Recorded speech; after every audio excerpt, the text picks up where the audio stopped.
Hi, see Hank Aaron back there? I bet a few dollars on his teams over time and won, and lost a few as well. The way it goes, that's what happens when it comes to sports betting. Anyway, so we are in the middle of a discussion on sports betting. There's nothing easy about it. It may be lots of fun handicapping and then rooting for your bets to come in, but take my word, it is not easy, and there are many heartbreaks. Many people have hurt themselves betting on sports, as too many people think that their knowledge of sports is so superior as to overcome the house edge. It often isn't. So far, we have learned that when we are betting with an establishment, whether we are betting point spreads or a money or odds line, the house always builds in its fee called the juice. Such will be the case on multiple odds lines. For example, odds are quoted on payoffs for all NFL teams to win the Super Bowl. The payoff will always be a touch below what the fair value odds are as estimated by the odds maker or the lines makers, or sometimes called the bookies. Now, let's understand the way sports lines change over time until the event occurs. It's something akin to the stock market, where supply and demand will determine a stock's price. Professional lines makers usually establish the opening lines, meaning the first line quoted on an event. Suppose the Giants open as a 6-point favorite over the Jets. So if the line elicits a lot of bets on the Giants to cover the 6 points, the hot side, the lines maker has the option to shift the line to 6.5 points or 7 points to make it less attractive for the Giants spread better bet to bet. If instead there's a lot of Jets action, the maker might lower the points line. If a ton of people bet the 49ers to win the Super Bowl at 5-1, perhaps the lines maker changes the payoff on the Niners to win the Super Bowl to 4-1. Injuries to key players might cause sports lines to change, especially a quarterback. So in essence, the market of sports bettors as a group has the potential to shift or move lines. When unbalanced action on one side occurs, the lines maker often wish to even off the action by making it worse for the hot side. That's the side that people are betting more of. Typically, the house prefers balanced action with the idea of collecting the juice as its payoff rather than winding up with more action on one side and thus a potential loss if that side, the side that's mostly bet, goes against them and comes in and wins for the bettors. Then, in spite of juice collected on the losing side, the house could lose money, and it could be a lot of money. Lastly, it is good to think of betting lines as an indication of what the market of bettors thinks, since those lines react to their bets, the bets that gamblers are making.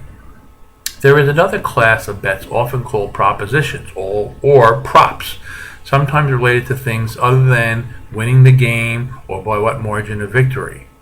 Totals are lines quoted for total points scored in a game for both sides. For example, if a totals line for a football game is 44.5, then one can bet that the total points scored by both teams in the competition are either over or under 44.5. Often, the totals line is a 20-cent line, with the winner getting even money and the loser paying 20%. But one can find 10-cent lines for the totals if one looks hard enough. Next, there are parlays, which merely means that the bettor is betting multiple events and only wins if all those events bet happen to come in the way the bettor chooses. So if any one of the multiple bets loses, the parlay loses. However, if all sides of the parlay come in, then the bettor wins an enhanced payout.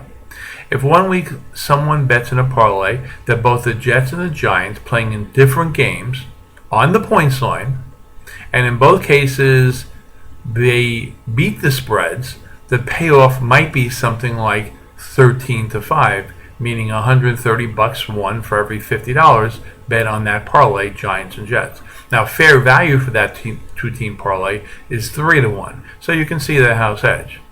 If either the Jets or the Giants lose, then the bettor loses the 50 smackers. 3-team parlays often pay off 5-1. The fair value for a 3-team parlay with even money sides is 7-1. So you can say once again that you don't get quite the fair value.